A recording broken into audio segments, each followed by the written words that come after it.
again, everybody. It is time once again for the Silver Bullets podcast. I'm Michael Citro. And I'm Chip Minnich. Chip, we took the week off last week because, sometimes you need to take a bye week in the middle of the season if college football has taught us anything. Yeah, I mean, I guess I can understand how a lot of the players wanted to keep playing because they feel that the positive momentum, but I can also understand the, for lack of a better word, the desire, to have a break and kind of reassess. And I can only hope that the defensive coaches have kind of figured out during the bye week, okay, this has been working well, this hasn't, as they get ready for that crucial stretch run and beginning this week and into November. Yes, I would like to state for the record that it is my fault. We didn't have a show last week. I had some stuff going on. It's not Chip's fault. Don't get mad at Chip. It's not Chip's fault. Don't lay the blame at Chip's feet. It is squarely on my shoulders. I had some concert tickets back-to-back nights, and then that didn't leave us really a lot of extra time to do it, and we just decided, hey, the Buckeyes are off. Let's take the week off. So we did that. We don't normally do it. I apologize, but we're here now. And, Chip, we can go back and just relive the joy of beating Maryland badly. Oh, it was wonderful to be there with my wife and sons. That was my son's first ever Ohio State actual game. I've been on, we've obviously taken them for the spring game in previous years, but it's kind of a long story, but it like in terms of scheduling, they're in high school with cross country. So it just really, the stars lined up perfectly for this game, and the weather could not have been better. The outcome could not have been better. Many thanks to my cousin John, who's a cardiologist at Ohio State University Hospital. So we were sitting on the 50 up on C deck. So I even told my sons, I said, don't get accustomed to this, because when and if we come back for future games, I can promise you I'm not able to pull tickets like that, in a normal capacity. All right there, Mr. One Percenter. I have a lot of respect for your kids, because when I want to go cross country, I have to drive. Oh, yeah, exactly. So the Buckeyes, Chip, we thought they might have one of those annoying games against Maryland, and that's reflected in our scores, our score predictions. We kind of thought Maryland would hang around for a while, and then Ohio State would take care of business in the fourth quarter. Ohio State did not waste much time taking care of business in this game. They end up winning 66-17. So we're going to split the points again this week, because I had closer to Ohio State's score and you had closer to Maryland's score. So we're gonna split that one. Okay, that's fine. Again, I'm happy with the end result. Put it that way. For the record, neither of us had Ohio State getting to 66. Chip had a 35-21 final. I had a 41-23 final. And 66-17 would be better than we thought would happen. Maryland started off fairly strongly. They came down the field and got points right away with a field goal to make it 3-0. And then Ohio State said, enough of that. We're going to score some points. Garrett Wilson scored from C.J. Stroud. Travion Henderson scored. Chris Olave scored. And before you knew it was 21-10. And we had, we were just barely scraping the second quarter. And Maryland did come back and try to get back in the game, scoring next on a 7-yard pass from Tagovailoa, who you and I talked 2 weeks ago about the poor game that he was coming off of, and would he be rattled? Would he, coming into Ohio Stadium, another hostile environment, and would he be able to shake off that, that poor performance? And I think for the most part he did, but Maryland wasn't able to sustain anything. They didn't get a lot going on the ground. They made a play here or there, but mostly Ohio State's defense played as it had against inferior opponents the past couple of weeks. Yeah, I would agree with that. I mean, I definitely think, that he did not show as poorly as he did against Iowa. But by the same token, I mean, there were some things, obviously, talking about some of the turnovers later in the game. He at one point, one play that really stands out when they were in Maryland, where it was in scoring position, and he basically, he fell, which I mean, it would be credited as a sack, but not really. I mean, like nobody touched him. So, I mean, it definitely, like I said, I think the Ohio State defense, I wouldn't even call it so much that they were bending but not breaking. I mean, like, it was, I don't even know if they were bending. It just didn't seem like, I think like Maryland was a more Maryland kind of getting in their own way, like you said, than I think Ohio State really, in certain respects, causing a lot of the issues. Yeah, I would agree with that. So, they closed to 21-10. Ohio State immediately answered. Travion Henderson via the pass makes it 28-10, and then for good measure, before the half, Master Teague from 8 yards out goes in, and it's 35-10 at the half. Pretty well done and dusted if you just come out and get something, anything in the third quarter, and Ohio State did that. Garrett Wilson again makes it 42-10. The game's effectively over. They tack on a Chris Olave touchdown. Then you get to see some backup quarterbacks in the game. Get Travion Henderson another rushing touchdown. Maryland strikes back late in the third with a big play. Just hit something across the middle, and he gets to the outside and takes it to the house. It was just not sure if there was a coverage blown or just a good, well-designed play. But Maryland gets a cosmetic touchdown. Noah Ruggles tacks on a field goal, and then the thing we were waiting for all game long, it's like, where's the pick six, Chip? Where is it? I'm waiting for it. I need to see it. It came. Craig Young, 70 yards. And, just the victory cigar for Ohio State is sitting on Dom DiMaccio to kick the extra point. Right. Yeah. I was happy for Craig Young because, as I said, being there, it's kind of, when you're watching it live, there was, I don't want to say like strong disagreement that would be inaccurate, but, did he really catch that? Like it looked like almost like he kind of like that it bounced off the ground and then on replays being able to actually see, no, he really did catch that and he took it to the house. I'm happy for Craig Young because, we've talked about it before. We thought that he was going to be the bullet. I think he obviously demonstrated with that play that he's certainly capable of playing well. I just think that the coaching staff is obviously determined that Ronnie Hickman is the starter for that position. And it's hard to argue with how Ronnie Hickman's played. It's kind of hard to argue that he hasn't earned that position. You're right, though. Craig Young, I was like, whoa, they're going to take another look at this. I looked at it and said, and just as an Ohio State fan, you're conditioned to that pick six coming off the board. But no, he actually got the hands underneath the ball and no evidence to refute it. So he gets to keep it, and the Buckeyes get the big win.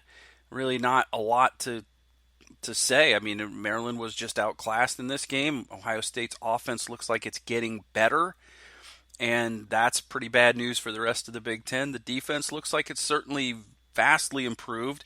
We still haven't seen that all-world offense that we need to see this defense stop. A good running team could still give this defense some problems. We haven't seen that yet, but we're getting to those games. Those games are coming up. Right. I guess, and it's going to sound, man, you're really nitpicky, if you bring this up, but if I had to say, I don't want to say it's a concern. It's not certainly at that level, but you've heard me say this over and over, not just this year, but any year, is I'm always a strong believer that any Ohio State team has to be very, very good at running the ball because, for example, as I was saying, that the weather was perfect against Maryland. This coming weekend, they're going to be on the road at Indiana. The following week, they're at home against Penn State. You never know what the weather's going to be as the calendar turns from October into November. It starts to get windier. The possibility of rain is always there. So I know Travion Henderson ran for over 100 yards, and they had no problem, moving the ball against Maryland. I would say that I would like to see a more concentrated effort on running the ball simply because the calendar and the opponents, I think it's going to become necessary for Ohio State to really be able to effectively run the ball. Yeah, Maryland did a good job in the first half of not letting Henderson get to the second level, but you can only hold. You stick your finger in the dike, in the hole in the dike, and then another one pops up, and pretty soon you run out of fingers, and he's going to start hitting some. And also the line, I think, blocked better as the game wore on, so that's good. They just need to start the game with that kind of intensity. So Ohio State had 5 sacks, so we're talking about they had only so many sacks coming in, and most of them were against Akron, and 5 sacks in this game. Give one to the turf if you must, but that turf has been biting Ohio State more than opponents this year, so it's nice to see the law of averages start to rear its head. Yeah, exactly. And I mean, there were some concerns personnel wise. Like Cam Brown, it looked like he took a shot to the head, and Haskell Garrett. I know that there was a lot of kind of anxious moments there.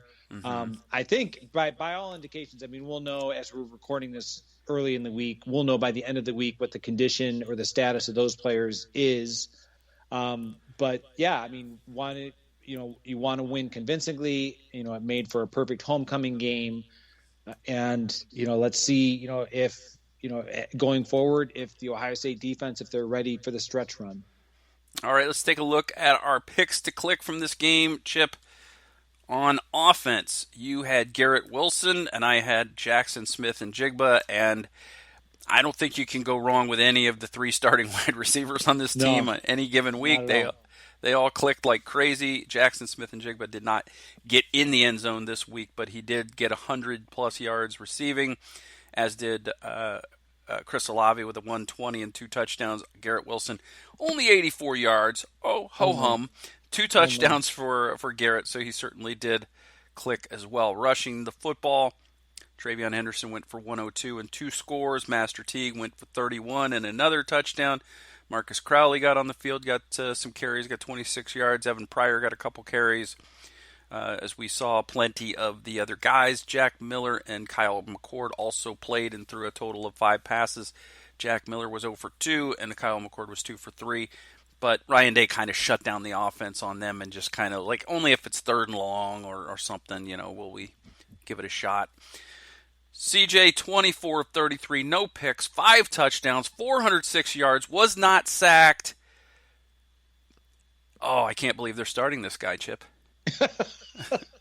Yeah, I that week off really did wonders for him. I think just not only physically, I whatever was ailing the shoulder seems to have been fixed. But I'm going on a limb here. Maybe just the opportunity to actually see the game from the sidelines and kind of, it was one of those things that Urban Meyer always used to talk about, and I can only presume mental that Ryan reps. Day, yeah, you got it.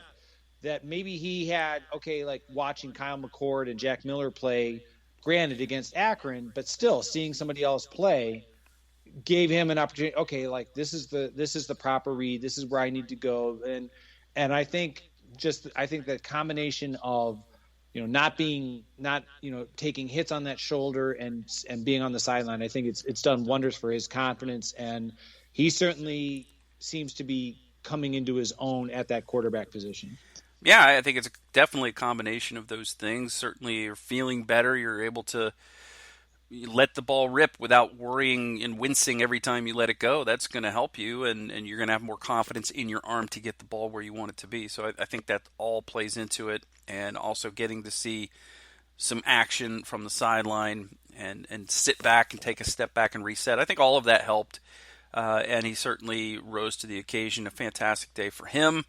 On the other side, Taliyah Tagovailoa was 28 of 39 with 2 interceptions, threw 2 touchdowns, threw for 279 yards. Not a terrible day, but and he was sacked 5 times. So for a mobile quarterback like him to get sacked 5 times, that means the defense is doing some good things, and you have to like that after the start to the season that this defense had. Oh, absolutely. I think, when you talk about Maryland, I think that their future success in 2021 largely depends on the play of Tagovailoa.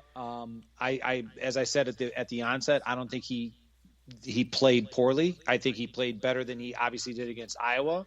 So yeah, I mean, it's and to your point about the defense, yeah, it's very reassuring to see that the defense is playing much better than they did at the beginning of the season.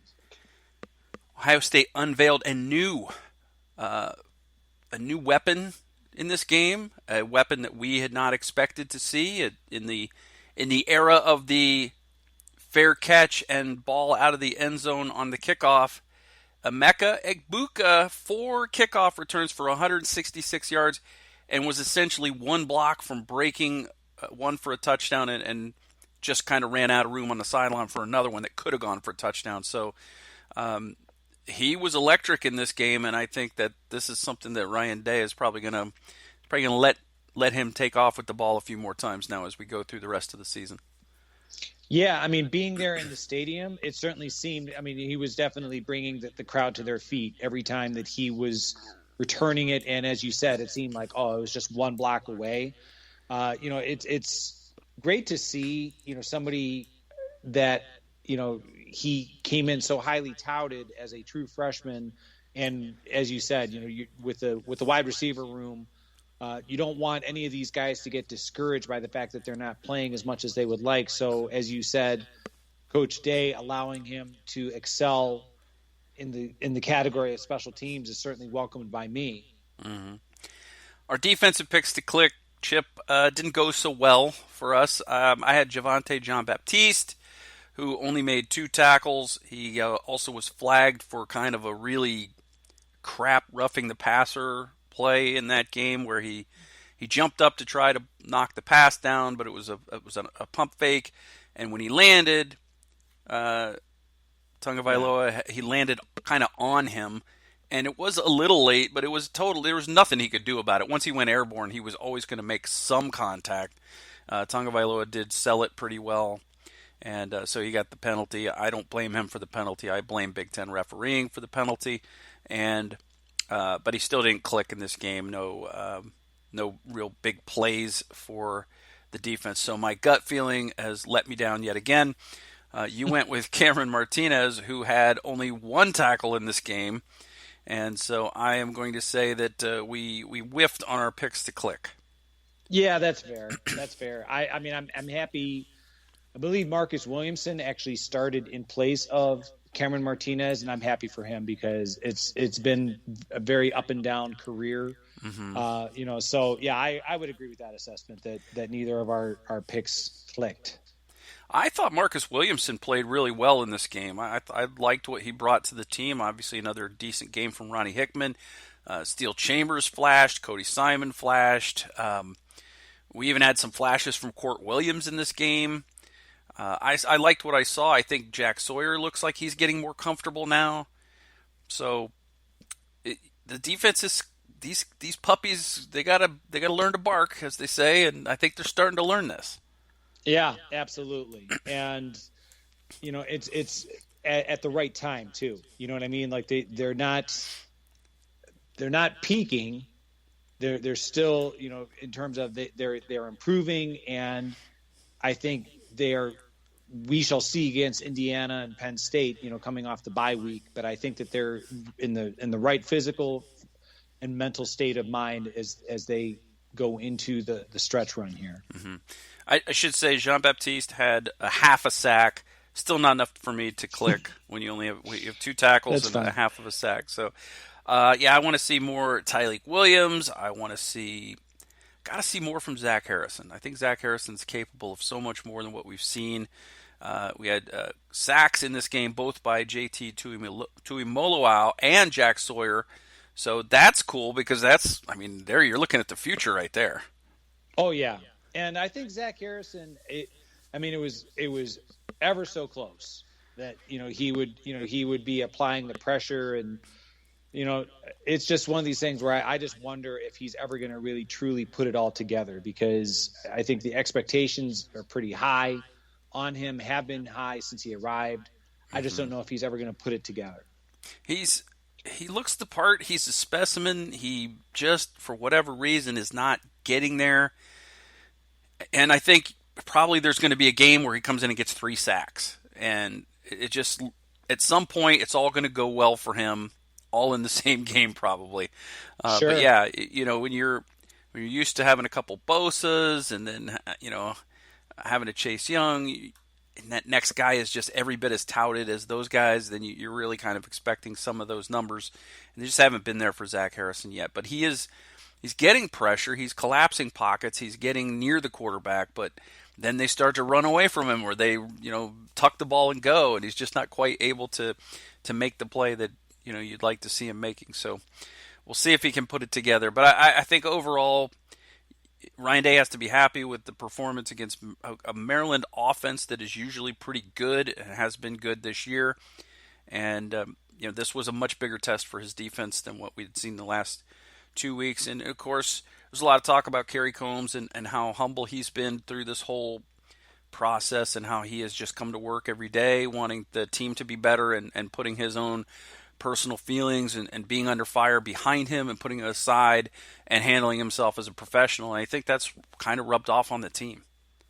Yeah, I mean, you can't say enough positive things about the way Kerry Combs has carried himself. The press conference from last week where he, in essence, said, I can't be telling these players to stick it out, persevere, fight through this. It's going to get better, and then turn around and when things get tough for myself, do the opposite. So I think he's always been endeared by the Ohio State fans. Now, granted, the performance of the defense last year and earlier this year probably knocked him down. But I think just by the way he's carried himself and by that press conference last week, I think that he's just earned, deservedly so, the respect of so many Ohio State fans for the way he's been responding to this adversity.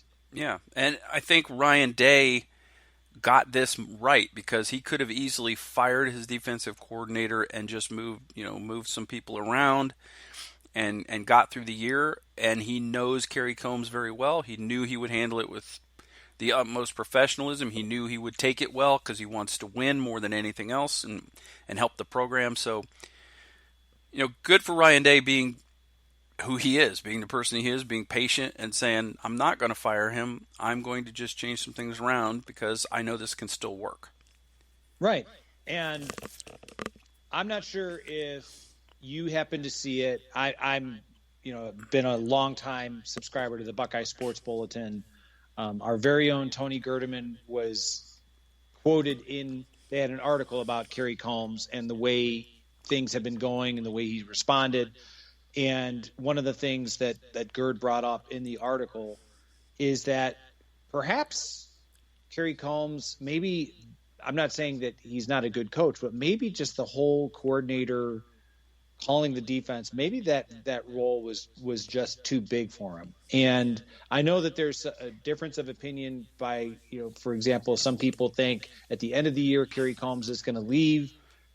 I'm kind of the opinion that I think depending on how Ryan Day presents it, he may stay simply because I just know that the guy, I think he means what he says. I think he truly does love Ohio State. He loves these players that are on the team. And unless it was for an opportunity to be a defensive coordinator at somewhere else, and I can't imagine like that Luke Fickell is going to offer him. Cincinnati is the only place that I've ever seen Kerry Combs ever really wanted to be. That's where he grew up. That's where he spent the majority of his life. I realize that he spent time in the NFL, and I'm not saying that he wouldn't again, but I really do think I'm on the side of Gerd. I think that the possibility of Kerry Combs staying, depending on how Ryan Day presents it, maybe he makes Matt Barnes the co-defensive coordinator. I don't know. I'm just kind of spitballing here, but I really do think it would be in the best interest of Ohio State, the program, for his recruiting, for just his attitude and demeanor, if Kerry Combs stuck around. Yeah, I agree with you. I think there's a chance that'll happen, and I think a lot of that is predicated upon what happens the rest of the season when Ohio State has to play the Penn States and the Michigan States and the Michigans and all of that. So we'll see how that goes, and that will probably tell us a lot about what the thinking process will be at the end of the year, whether or not we're looking for someone to replace him or not. It's going to be difficult to replace him as a recruiter. We've seen that he's a tireless recruiter, a very successful one, and you look at all that talent that has been brought in, and some of it's starting to actually come together for Ohio State at a very young age. You don't typically see freshmen on the field for an Ohio State secondary, but you're seeing it this year. Oh, yeah. I mean, well, Denzel Burke out of and this is not meant to belittle, the other members of the recruiting class. We talk about this all the time. We don't really, follow the recruiting, like the stars and the rankings and all that. Denzel Burke out of his classmates was not as highly regarded. Now, I think in what I think really helped him is the fact that he enrolled early, unlike the others in his class. Mm-hmm. But he's certainly taken advantage of the opportunities that have been presented to him. Yeah, he sure has. So, big win over Maryland, then an off week to sit back and watch weird things happen, like Purdue plowing Iowa at their place. It's always fun to sit back when you don't have to you don't have to have any nerves, you don't have to have any apprehension. You can just sit back and just relax and enjoy the chaos and root for strange things to happen, and they usually do in college football. So while we were doing that, or before we were doing that, C.J. Stroud was named the Big Ten Freshman of the Week for that game against Maryland, and also co-offensive player of the week. So, huge day for C.J. While we were off, Thayer Munford was named a Lombardi semifinalist. I believe there's 12 names as semifinalists right now, so he's got a 1 in 12 shot at the Lombardi. That's pretty good. Very good. Yeah, I somehow missed that news about Thayer Munford. Yeah, I mean, C.J. Stroud was deservedly the Big Ten Freshman of the Week for his performance, but I'm getting back to Thayer Munford. I'm very happy that he's one of the finalists for the Lombardi. So a little bit more somber news, too, since you and I last talked. Former Ohio State linebacker Devin Bogard died at the age of just 27 years old in an apartment fire in Elyria. Certainly our thoughts and prayers are with their family, with Devin's family and friends, and it's sad to see that. I mean, Devin was a guy who could probably have had a great career at Ohio State had his body cooperated with him. He had, I believe, 3 straight ACL injuries as a Buckeye and was never able to really get on track. So, every once in a while you have one of these guys who just can't catch a break, and it was sad to see. And obviously this is a tragedy, and hate to bring it up, but this is someone who was at Ohio State not that long ago. I believe he was Urban Meyer's first recruit class to lose the black stripe, I believe. Yeah, you're correct. Yeah, he I wasn't aware. I mean, just to put it in context, Elyria is relatively close by to where I live. Right. And so I wasn't aware that he was coaching. Just recently, Avon Lake, where I do live, played and defeated Elyria, but it was a close game. And so, I genuinely, for Devin's family and friends and loved ones and the players that he helped coach, because on Twitter I've happened to see that Elyria, that they, I guess kind of like as a tribute to him, to Coach Bogard, they all released balloons, kind of in recognition of him. So, as you said, it's a tragedy to die young. The circumstances, like you said, it was an apartment fire. I'm not really sure much more than kind of what you've already said. But like you said, he was a contributor until the injuries kind of ended his career. But he was the first player in that 2012 recruiting class that was cobbled together by Luke Fickell and Urban Meyer to lose that black stripe. And he was a contributor on special teams, especially. Mm-hmm. All right, Chip. Well, you and I have the Indiana Hoosiers to turn our attention to. We're also going to, so you and I will have our picks to click for Indiana. We'll have our score predictions. Of course, that comes at the end of the show. We'll take a little walk around the Big Ten scores from this off week, and we're going to get to our guest. Our guest is going to tell us a little bit more about the Indiana Hoosiers, and we'll get to that guest right after this.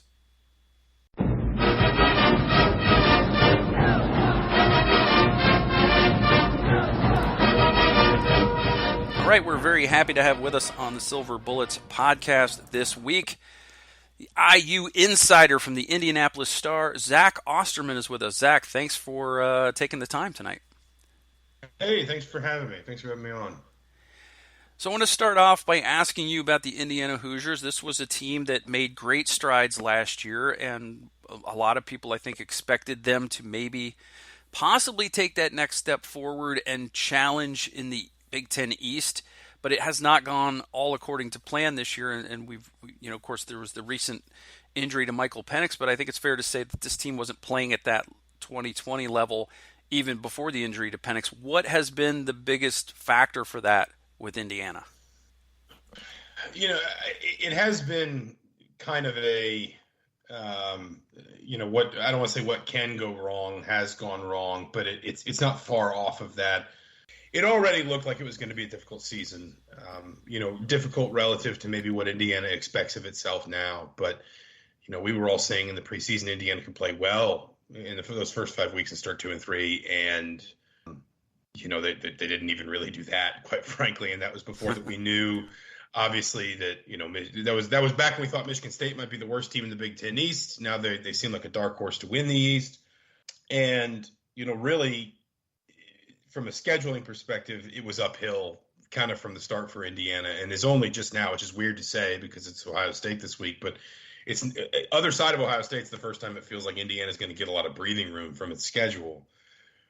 But the other problem, just quite frankly, is offensively, Indiana just has not gotten anything going. And, we can dig into the reasons why, but I think the central one more than anything else is that the player that was Michael Penix. He was the player that made everybody else better. The quarterback is that by design or by the nature of the position sometimes, but even beyond that, he was the most sort of explosive, exciting, sort of game-changing player they had on that offense, and he has just not looked himself. Even when he's been healthy, and obviously he's out right now. We'll see if he plays this weekend. My gut right now would say probably not. But even when he's been healthy, absent the Western Kentucky game, he's just looked nothing like the player that we saw in 2019 and 2020. And there are other things that go into that. Offensive line play has been wanting, and they haven't been able to run the football as a result. But the biggest piece is just they have never had anything resembling the Michael Penix that obviously, kind of lit the league on fire last year. So I have a quick question. What you mentioned about with the schedule, would you consider the game against Cincinnati as kind of the turning point? And this is from an outsider's perspective that, I thought that going to Iowa and coming away with a win was going to be pretty difficult. But I thought that Cincinnati game was, pretty much a pick 'em. Do you kind of consider that was maybe like a psychological turning point for the team? I mean, possibly. I think if it had been, they wouldn't have played as well as they did at Western Kentucky. To be frank, I just think I'm not sure how much of it is psychological. I think it's really just that they can't get anything figured out offensively. Defensively, they're actually still really good. Like, they were fantastic last weekend against Michigan State. They only had 13 points. They outgained Michigan State on the ground, which is remarkable, obviously, given what Kenneth Walker's done this year, and through the air. I think Walker had like 2 runs of more than 10 yards the entire day, and that's a guy that was leading the nation in rushing coming in.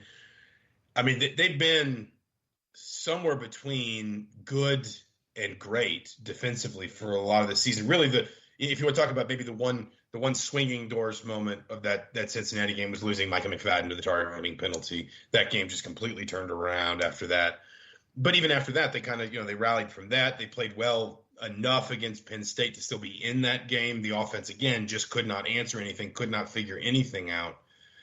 And then again, I mean, this weekend they were fantastic. They were disruptive.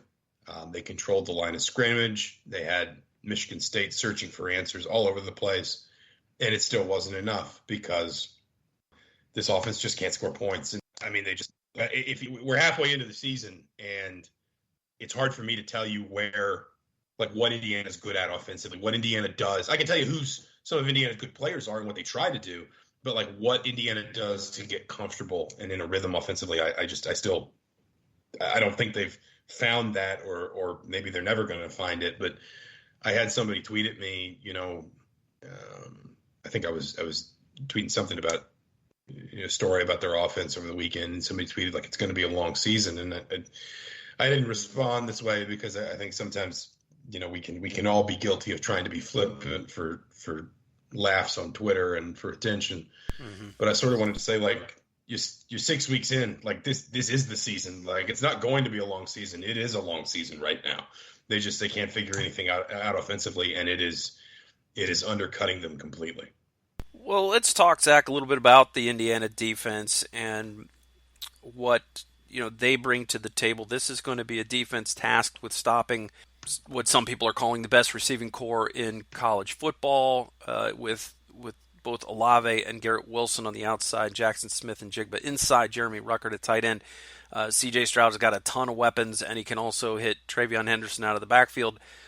Where do you see Indiana being able to have some success against what Ohio State does offensively? I think the first big question is how healthy is Indiana in its secondary, and that's obvious, but it's true. 2 of their top 3 corners are out, including Tywan Mullen, who was an All-American last season. If they can get Tywan Mullen and or Reese Taylor back, at least can sort of feel like, hey, we can be sort of toe-to-toe with Ohio State a little bit more here. Really, the shame of this season, and I grew up in Georgia. Like, I'm from Atlanta, and so like college football has just kind of been sort of like it has been the cultural sort of touchstone, if you want to say, of like my sports watching life. Mm-hmm. SEC football, ACC football, growing up watching Steve Spurrier and Bobby Bowden and whoever else. One of the shames of this season is Indiana's defense has been doing some really creative stuff, like odd fronts, creative blitz packages. They're really good at mixing coverages. They'll go man, they'll go zone. They will pressure you, but like they can get pressures and still only bring 4 because they're so creative about how they do it. They're really good into getting into like nickel and dime packages. One of the few times Michigan State had success last weekend was kind of realizing when Indiana was going to try and sub into dime and not letting them, like going super fast and not let them sub.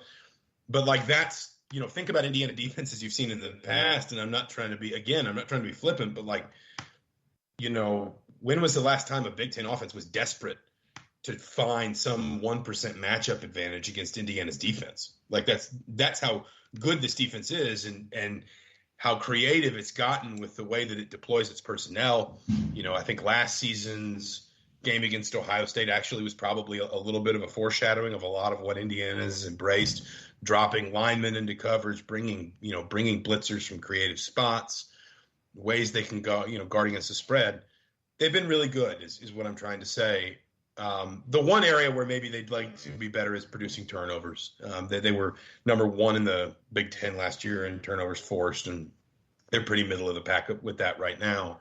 But there was a moment Saturday after the Michigan State game where Tom Allen was talking, and I think without wanting to put words in his mouth, it sort of felt like he was trying to find a more artful way of saying, we've got to score points the defense can't do anymore. And he just kind of stared at the stat sheet and kind of cocked his head to one side, and he said, well, they didn't score. That's the one thing they didn't do is they didn't score any points. And that's kind of like that's where this defense is. And that is, I think, probably from an internal perspective, Indiana's greatest frustration with its offense is that if it even had just a middle-of-the-road, serviceable, efficient offense that scored in the red zone, stayed on schedule, didn't turn the ball over, because turnovers have been another big issue for Indiana this season, particularly interceptions. If they just had that, they'd probably be 4-2 right now. Like, they probably would have beaten Cincinnati. They probably would have beaten Michigan State. And they'd be ranked, and I don't know that they'd win this weekend, but they'd still be perfectly on course for, like, let's say maybe an 8-4 season, which would still very much sort of continue the idea that like the program is on the rise and it's fortifying itself. How they match up with Ohio State, I think is going to be interesting. Penn State, again, they held their own for a while, but eventually just kind of ran out of steam because they were being asked to do too much. Cincinnati was a little bit that way in the second half as well.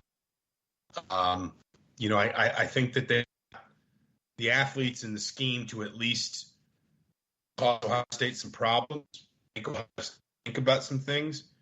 But if they can't score the ball, then eventually Ohio State's quality is going to, the combination of talent and explosive plays is going to will out somewhere along the way. All right. So one of the things we like to do is we like to put our guests on the spot, Zach. And, obviously you work for a newspaper, so you can be impartial and you can tell us where you think this game will be won or lost, and you can give us a score prediction for Ohio State and Indiana. The line yet. I don't gamble much, but I like letting Vegas kind of start my thinking a little bit. I believe it's 19. Is it 17 or 19, Chip? Do you know? I don't know. I want to say. It always moves. Vegas. That's the nice thing, Yeah. Yeah, and that sounds about right to me. I think it's a game where and I'll also admit I've not been able to watch. Like I saw Ohio State a lot in the first 3 or 4 weeks. Indiana had some night games and things like that, and so I was able to kind of watch some Ohio State games. I haven't been able to watch as much of them in the last 2 or 3 weeks, so you guys are going to know better just kind of where quarterback plays at and things like that. If they can disrupt Ohio State a little bit early, I don't think it's going to be like 10-3 going into halftime or anything, but I think it could be one where they just force enough mistakes out of Ohio State to keep it close. But like I said, I don't want to sound over dramatic. It's not my job to cheer for them to win or to lose, frankly. Right. But until I can see this team score points against Power 5 opposition, like really drive the ball, sustain drives, execute in scoring zones, scoring situations consistently, I don't know if it's an Ohio State cover, but I think it'd probably be close to it. I think it could be the sort of game where Indiana still feels like it's got a shot with about 8-10 minutes left, but realistically, we also come away from it feeling like they never really, really troubled Ohio State. I think, at least a couple touchdowns. I don't know, but a final score is always hard for me to peg, but. It may be 41-17, something like that. Indiana's offensive issues right now are so deeply rooted and so widespread. I'm not even sure 17 is. Zach, we really appreciate your time and your expertise on Indiana. Obviously, we don't want to take up too much of your time, but we do thank you for being here with us and for your expertise. And where can people find your work on the internet? Yeah, IndyStar.com/sports, INDY Star. And then obviously also on Twitter, just my name, ZachOsterman, Zach Osterman. So there's a lot of soccer tweets in there. Fair warning. I'll warn you at the front end. But. All right. Well, Zach, thank you so much for being with us. We enjoyed having you, and we hope to catch up with you again sometime down the line. Having me.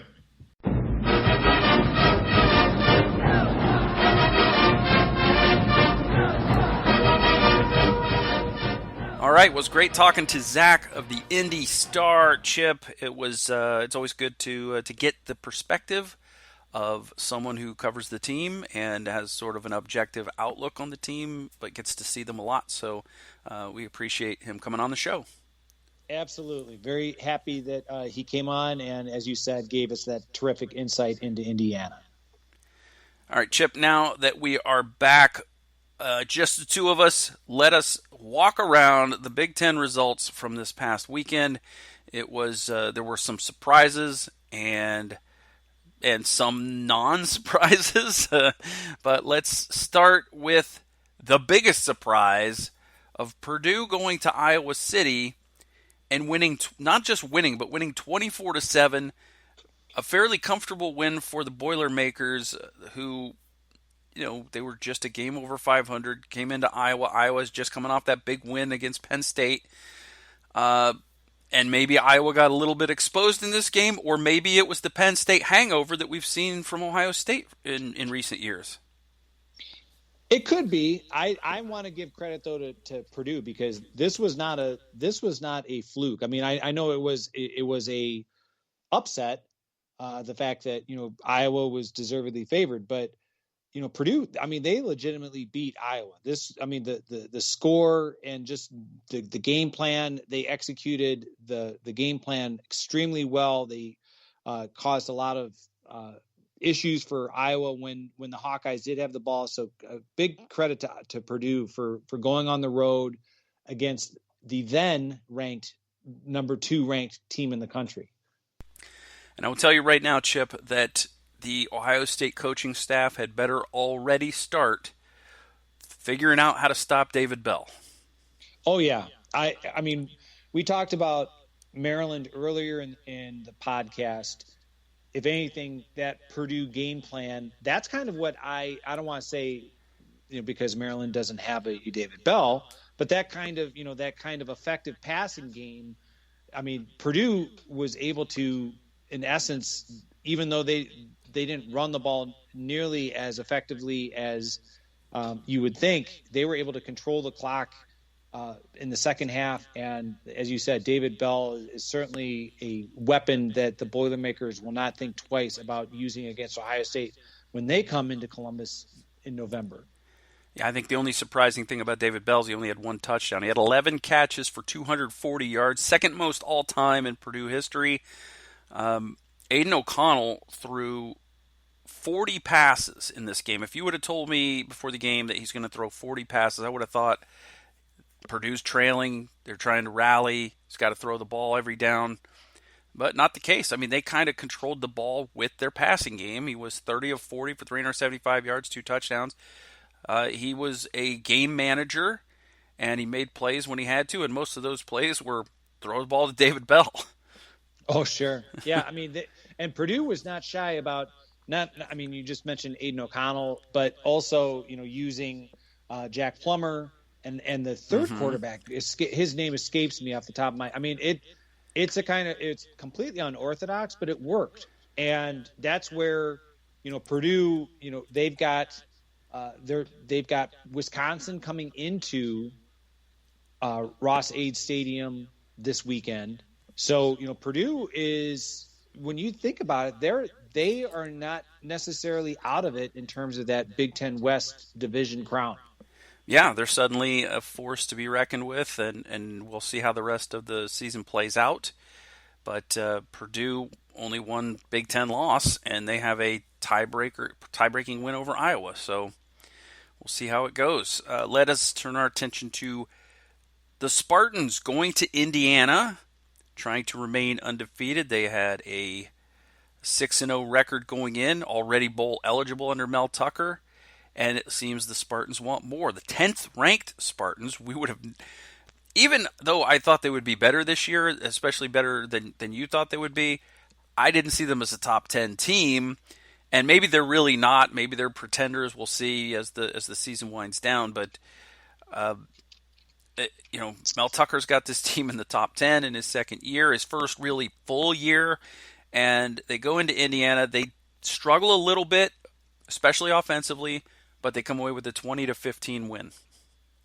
Yeah, I give you a lot of credit for predicting Michigan State to be better than I certainly did. I'm not sure if you had the opportunity to see any of the articles leading up to the game against Indiana, but one of the things that you have to give credit to Mel Tucker is his very judicious use of the transfer portal. 20 players, brand new players that have come in, and by the same token, they bid adieu to some of the players who were underachieving. So getting those new players to come in, the players that stuck around, getting them to meld and become a really cohesive team. They're off this coming weekend, and then they've got their big in-state rivalry game. That's a big noon kickoff on October 30th. Pants are optional. Exactly. The fans of that team up north and Michigan State are, I don't want to say feeling the pain, but they're on social media voicing their frustrations about what they consider, such a huge game being relegated to noon. So it's going to be an interesting day on October 30th, put it that way. Relegated to noon, like every Ohio State Michigan game. Exactly. Ohio State's had this, for the last, not just this season, last several years. The fact that Ohio State is a night game at Indiana and then actually gets to host a big time opponent with Penn State on October 30th. This is unusual. So yeah, the last time you and I spoke, I don't think we had the start time for Indiana or Penn State, and Indiana's a 7:30 kickoff, and the Hoosiers are 0-3 in the Big Ten, 2-4 overall. We talked about Michael Penix, his injury. Jack Tuttle came on and played for Indiana. He made some good plays, but he also made some pretty terrible ones in this game. And he was the leading passer in this game, and he only threw for 188 yards, did not throw for a touchdown, threw 2 interceptions. I believe one of them went to the house for Michigan State's first touchdown, I want to say, if I remember correctly. And yeah, it was certainly helpful for Michigan State because their offense, Sparty's offense, didn't do a lot in this game. Peyton Thorne wasn't very good in this game. Kenneth Walker III, who's had such a great season, talk about transfer portal guys, 84 yards rushing, which isn't terrible, but it's not the numbers he was putting up prior to this game. No, I think, it definitely was a slugfest. When you think about it, both teams take a lot of pride, deservedly so, in their defense. But yeah, neither team really did much to distinguish themselves offensively. So it was one of those games where it was good to see, just watching, knowing that Indiana was on the horizon for Ohio State, and also knowing, okay, well, Ohio State's going to be playing Michigan State down the road, just to kind of gauge, where are they, at this stage in the season. Yeah, Michigan State, I believe, leads the country in flea flickers attempted this year. That sounds right. Yeah, sounds right. That tricky Mel Tucker, not afraid to pull out all the stops. So Indiana Indiana hosts Ohio State at night, a desperate Hoosiers team. We're probably going to see a pretty good defensive effort from Indiana. They played very good defensively against Michigan State. Maybe it's helpful for Ohio State's growing defense that Indiana is a little bit hindered offensively right now, but we'll save our predictions and our picks to click for just a little bit. Nebraska went to Minnesota, and Chip, oh my goodness, Scott Frost lost by 1 score yet again. Yeah, I guess what's the, in terms of, that old adage about like look up a picture in the, like a picture in the dictionary, like snake bit. Nebraska, I honestly thought the last time we spoke, the valiant effort that they gave against Michigan at home, even though they lost, I really thought that would be the difference. It obviously, wasn't, the fact that they lost in heartbreaking fashion at home to the Wolverines. And these are the kind of things where it's like, when you look at the remainder of Nebraska's schedule, Ohio State will be going there the first weekend in November, that it becomes really, really challenging. You really have to be the eternal Nebraska optimist if you can find how they're going to get to 6 wins. I just don't see it. Yeah, so they're 3-5 now, and a crippling 1-4 in Big Ten play. There they were against Michigan with a chance to drive for a winning score, and Martinez coughs up the football, getting the first down, and you're thinking, okay, cool, new set of downs, and then he fumbles the ball. It's kind of almost reminiscent last night. If you watched, you probably didn't stay up to watch the Monday night or Sunday night football game between the Steelers and Seahawks, but Geno Smith took off with the ball and fumbled in overtime and set up the Steelers for the winning score in that game. It was kind of a similar type of deal, but Nebraska can't seem to get any luck. Minnesota also 2-1 in Big Ten play, so the West is starting to get a little crazy.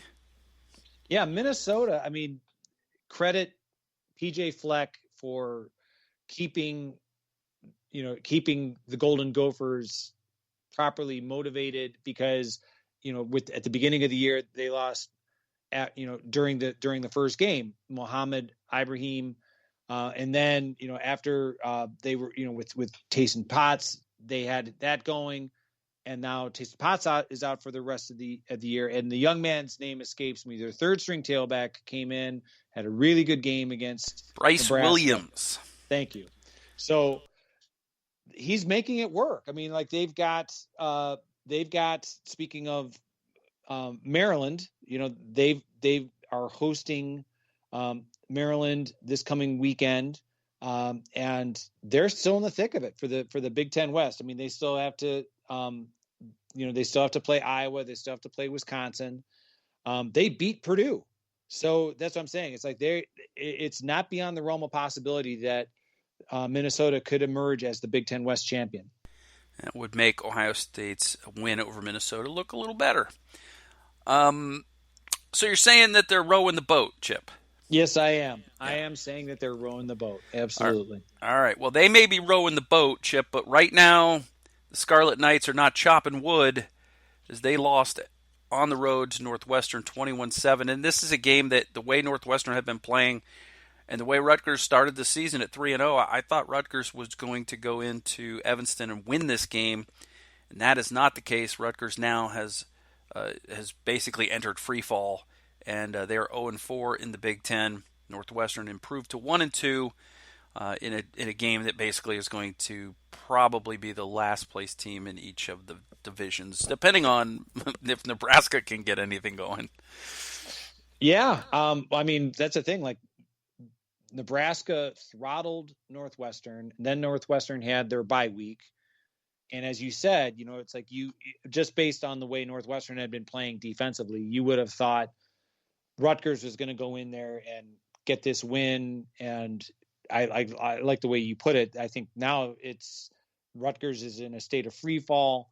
Northwestern, it would be entirely premature to say that Northwestern has figured out what was ailing them defensively.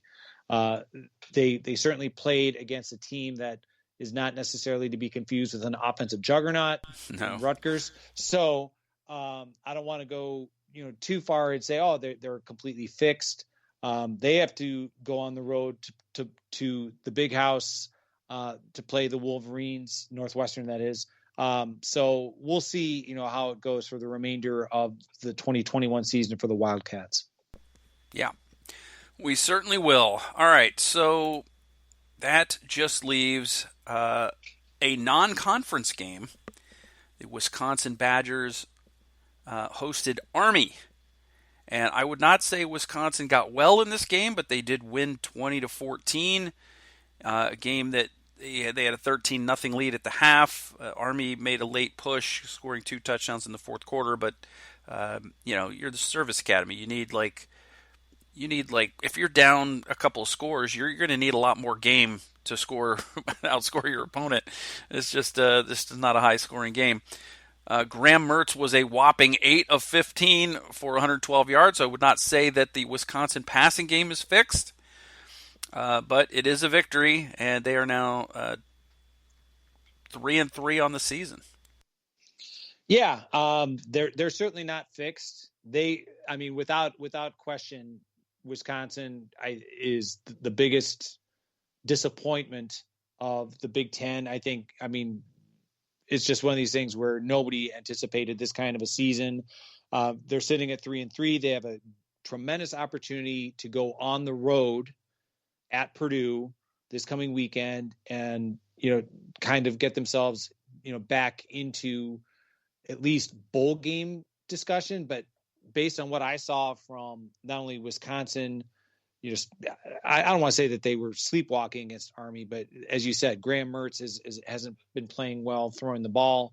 And what I saw with Purdue and Iowa, I think it's going to be a tall task for the Badgers to win that one on the road. Yeah, I did not get to see any of that Army-Wisconsin game, but even if it was poor weather, I just can't imagine a scenario where a Wisconsin quarterback only completes 8 passes against Army. Yeah. Graham Mertz. I think a credit to Paul Chryst in the sense that I think they're getting back to what we probably associate Wisconsin football with running the ball. And I think they've figured out, okay, even as highly touted as Graham Mertz was coming out of high school, that maybe, ever since that phenomenal first game of the 2020 season, he's truly regressed. So I think that they're trying to get back to what made Wisconsin football successful. Jake Ferguson at tight end is pretty much, I think Mertz's best receiving outlet. But yeah, passing the ball is not going to be anything that Wisconsin's going to do well for the remainder of the 2021 season. No. Usually when you see a quarterback regress this much, he's being coached by Jim Harbaugh. That's true. That's true. All right, Chip, so let's turn our attention towards the Indiana Hoosiers. The Buckeyes have not had an easy time in Bloomington in recent years. I feel a little bit more optimistic now after seeing the last few weeks of action. I like where the offense is going for Ohio State. I think that Indiana's weakness certainly seems to be the offense without Michael Penix, and it's not. That's great news for Ohio State's defense because we don't really still know what we have with this defense. We know what they've done, and you could say, well, it's just Akron. Well, it's just Akron and Rutgers. Well, you could even say it's just Akron, Rutgers, and Maryland. But at some point, these will become more difficult offenses to play against. Indiana, by the way, has the 107th ranked scoring offense at 22.3 points per game. Rushing only the 97th best rush offense at 124 yards a game. Passing offense not much better at 88th in the country, 215.8 yards per game in the total offense.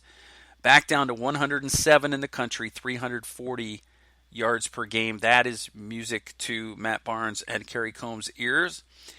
The defense is a little better, but not elite. I mean, they've got the 76th rated scoring defense in the country, giving up almost 27 points per game, 26.8. Rushing defense is pretty decent, 37th in the country, 123.83 yards per game allowed. So that will be a test for that offensive line for Ohio State and for Travion Henderson and Master Teague, and maybe Mayan Williams will be back. We're hearing rumblings that might be the case. Mayan said he was good to go on Twitter. I believe he said that on Saturday. The Saturday of the game. The pass defense for Indiana rated 49th in the country, 209.3 yards per game. I certainly expect a little more than that from the Ohio State offense, given the receiving core, given the what we've seen from C.J. Stroud this year. And the total defense for Indiana, actually much better than any of the other individual numbers. Their total defense is 36th in the nation, giving up 333 yards per game.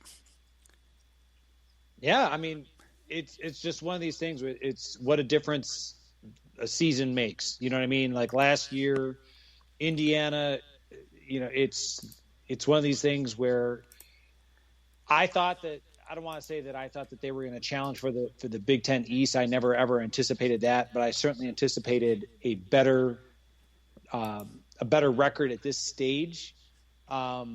So it's certainly, I think the defense is, out of the three units, the defense, if there is a strength, I would classify Indiana's defense as being the strength of the team because of the offensive inconsistencies. Mm-hmm. Yeah, I couldn't agree more. But it's time now to put our reputations on the line once again, Chip. And we're going to start, before we get to our score predictions, we'll get to our picks to click.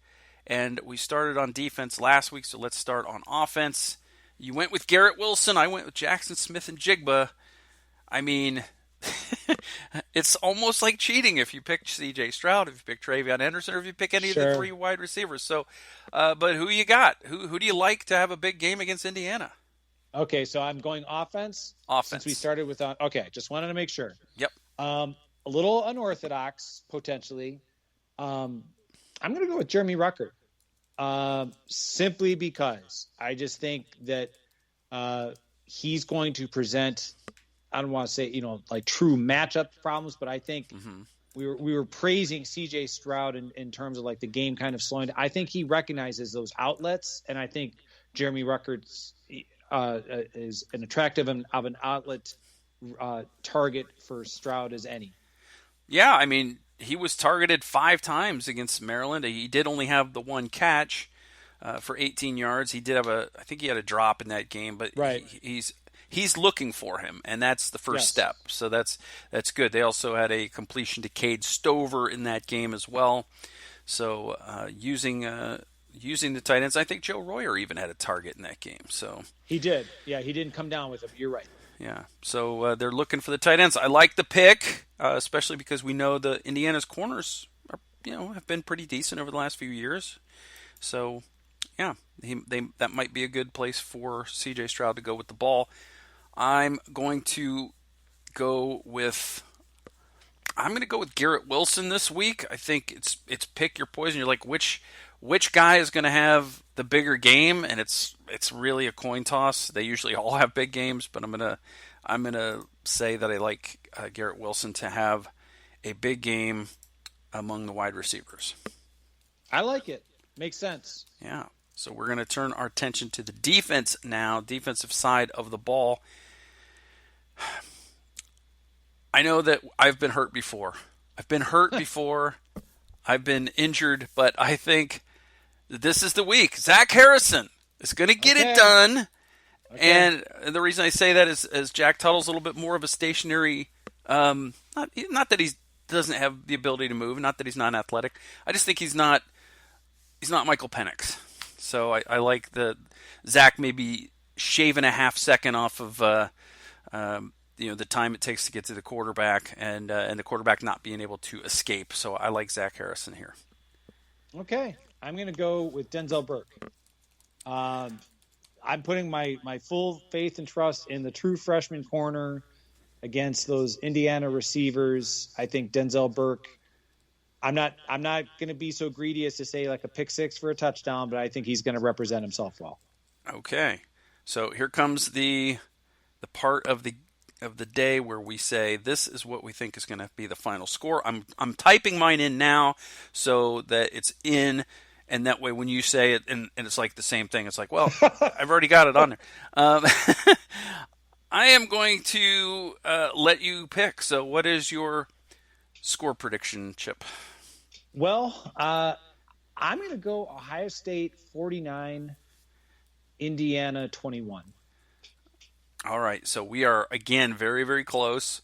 And this week is probably the first time in a couple weeks I went lower on Ohio State's score than you did, and lower on the opponent's score than you did. I've got 42-20 Ohio State. Okay. So there we go. We'll be back next week. We will talk about our predictions. We'll check in on our picks to click. We will wrap up the Indiana game. We will get ready for Penn State, another night game, another big night game. And have you heard? Is there a diagnosis or a timetable for Sean Clifford? No, not yet. They're keeping that all hush hush. Penn State's got Illinois this coming week. More than likely, can probably beat Illinois without him. Oh yeah. But no, I have not heard anything. Okay. Well, that will do it. There's only one thing left for us to do, Chip, and that's what we always do at the end. But before we do that one thing, I do want to say, please check out the BuckeyeScoop.com, become a member, subscribe, check out Chip online. You can be found where, Chip? I can be found on Twitter at Chip Minnich, last name spelled Minnich, and I'm a contributor to Athlon Sports as well.